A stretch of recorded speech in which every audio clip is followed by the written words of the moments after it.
Okay, so Ellie and I came out to check on Thomas piling out here. He's, when I say piling, I mean taking sticks with the big cat and piling them. You ever wonder what farm life is like in northern Alberta? I'm Jessica, meet my husband Thomas, and our dog Ellie, and we'll take you through a day in our lives. Let's go!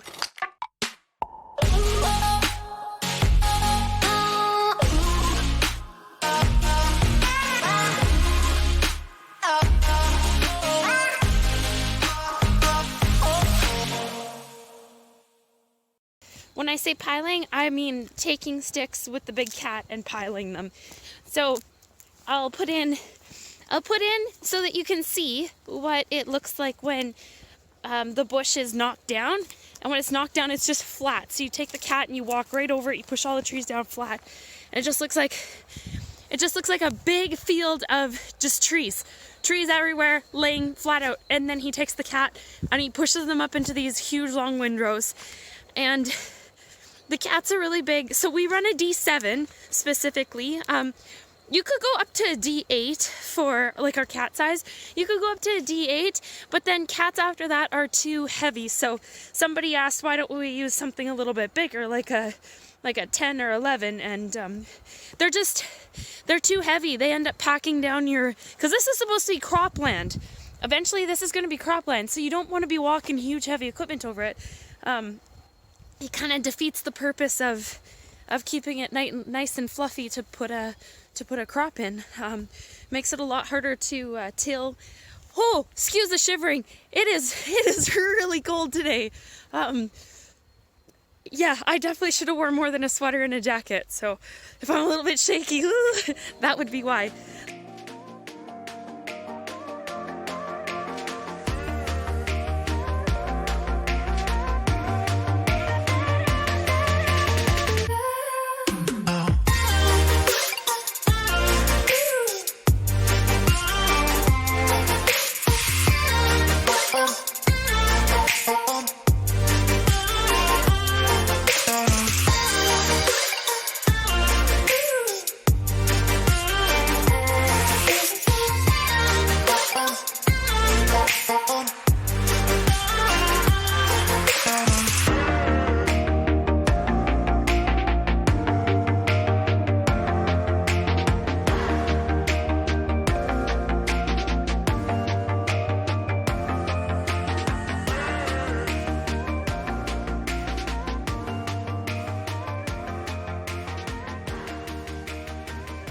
So anyway, we run a D7 and then he just walks along and he pushes into big rows like this, and it's really hard to show actually how big these rows are.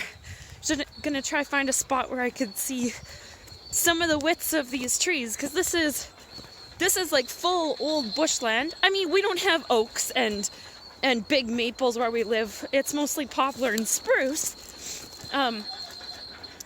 And I'm not 100%, I don't think this was logged, so this is kind of the biggest stuff we have. And now, stuff doesn't really get big around here. It gets big and tall. We got really tall forest, but here, I'll climb to the top of a pile. I'll climb up this pile and, hey Ellie, what do you think? And I'll show you what some of these look like.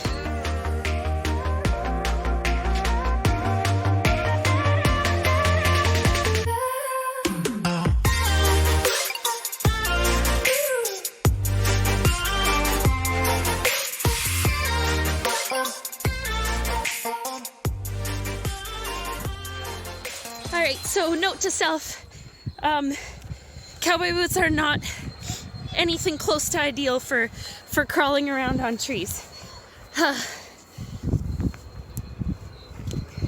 It's pretty slippery in here. It's got a lot of frost and...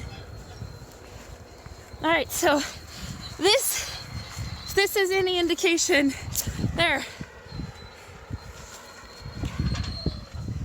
So that's the size of the trees that we're pushing in. That's a pretty average sized tree. Bigger than my head, that's for sure. Oh yeah, it's quite interesting. I never grew up doing this. This is totally new. This is what Thomas's family's into. So where I come from, the prairie, there's nobody clearing land anymore. And that annoying squeaking sound in the background is Thomas. I'll show you. So there he is, just walking with the cat back and forth. And he'll be out here for, there's probably 4 days worth of piling, which I'll put in a piece so you can see exactly how much is left. And this is only 100 acres.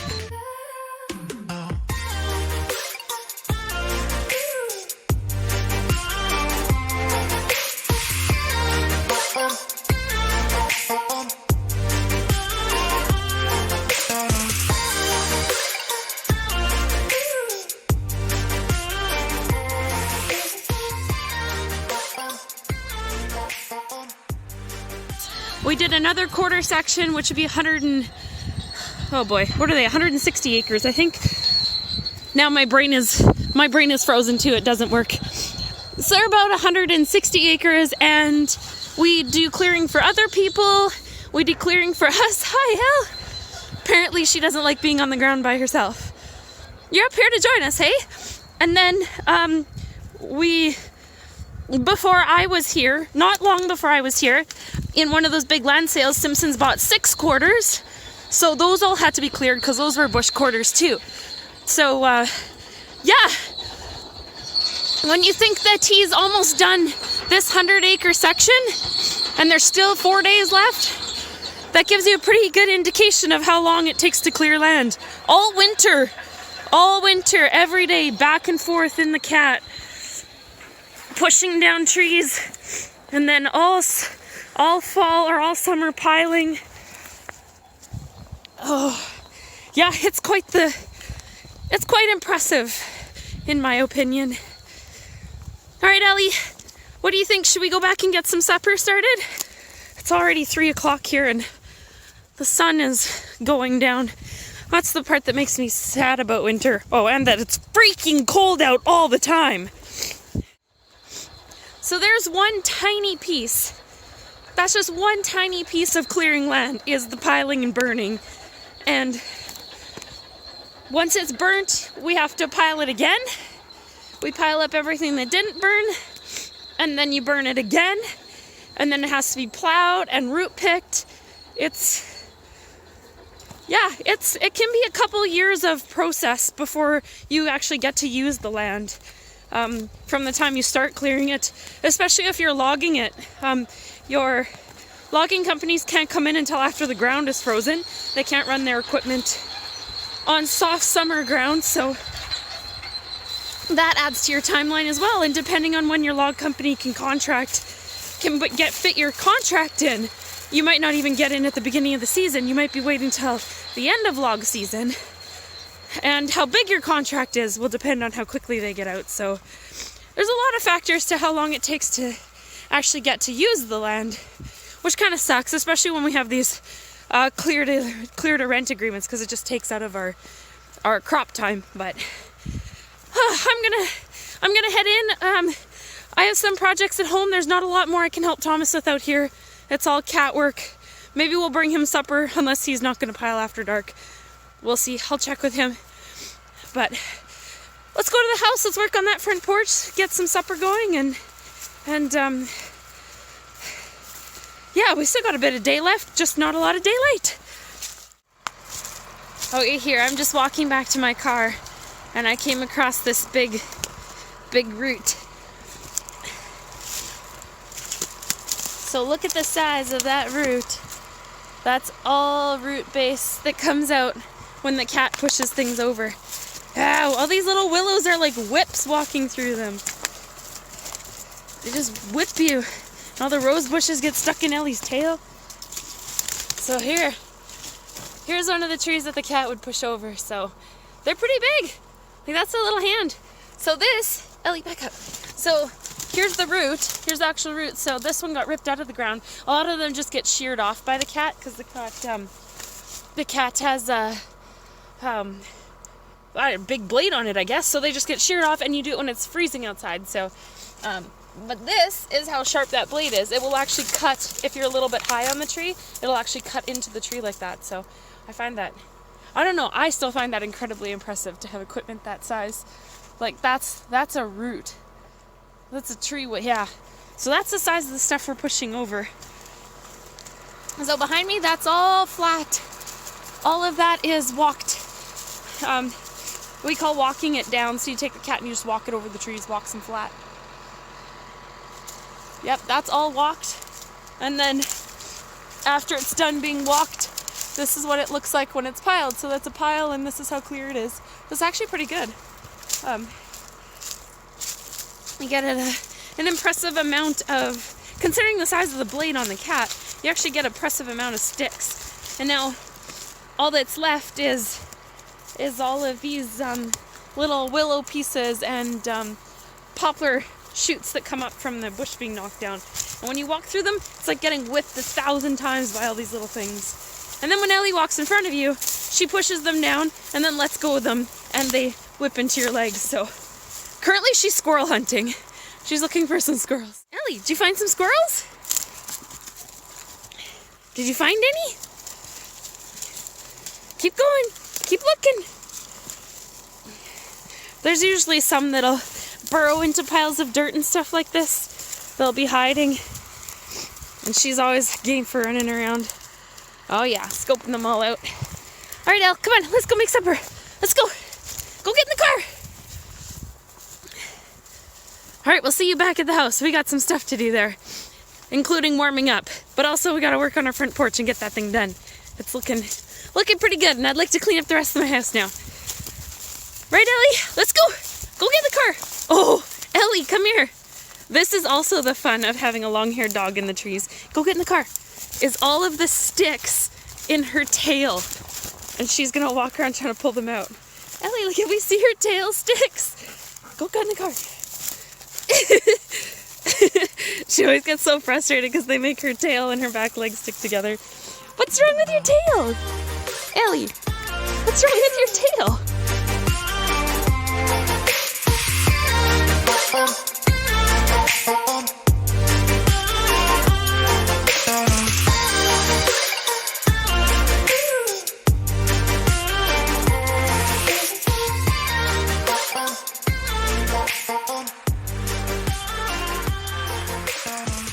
So now we've abandoned Thomas to finish up what he's doing out in the field there. Let him just keep piling for the rest of the day. That'll make him happy. I threw some ribs in the smoker, so we'll have those for supper. And now I can finish my project. Well, I ran over and fed horses too, but now we can finish our project. So there's not a lot left to do in the front porch. It's looking pretty good.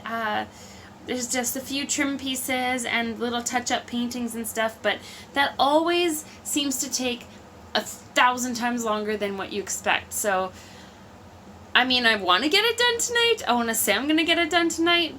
I'm going to try really hard, but there's definitely a possibility that we will take one more day to do it. But I think if I can get the finish crown molding up along the top edge of our ceiling, and I want to put caulking along there so it's all nice and clean, and we'll give it a little quick paint touch up. And other than my mural that I want to do and little things like doorknobs that I need to order and figure out what I actually want, other than that, I think we should be pretty close to getting her finished. So let's get working on this porch a little bit more. What do you think, Ellie? Ellie, are you pooped from running? Oh yeah, she's totally pooped from running around the field. Are you just gonna, yeah. That's about the extent of her help. Thanks, Ellie. You're so helpful. All right, let's get to it. We're on the last part of our finishing touches, other than a little bit of paint and replacing that front door, which I'm gonna have to look for a front door because that one's, yeah, we'll worry about that in the spring or a different time. It's not a today problem. We're now going to put the silicone along the top, the finishing filler along our very top crown molding type trim. Check out how much cleaner this finish looks.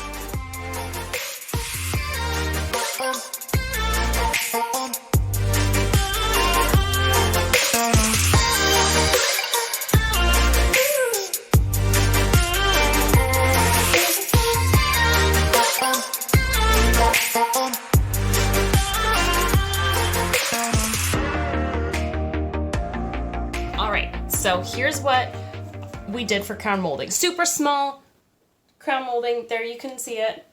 Just because I don't have a big room and don't have a big space. So I went with something really small here. Now when we fill, this is how crisp it looks. Pretty nice, hey? Makes a big difference. So when I get down and look at it from afar, that side has fill up along that edge, and this side does not have fill. It's pretty nice, hey? And then I just give all of the holes like that a quick sand, and then one last coat of paint, and then we are done. I'm pretty happy with how this is turning out.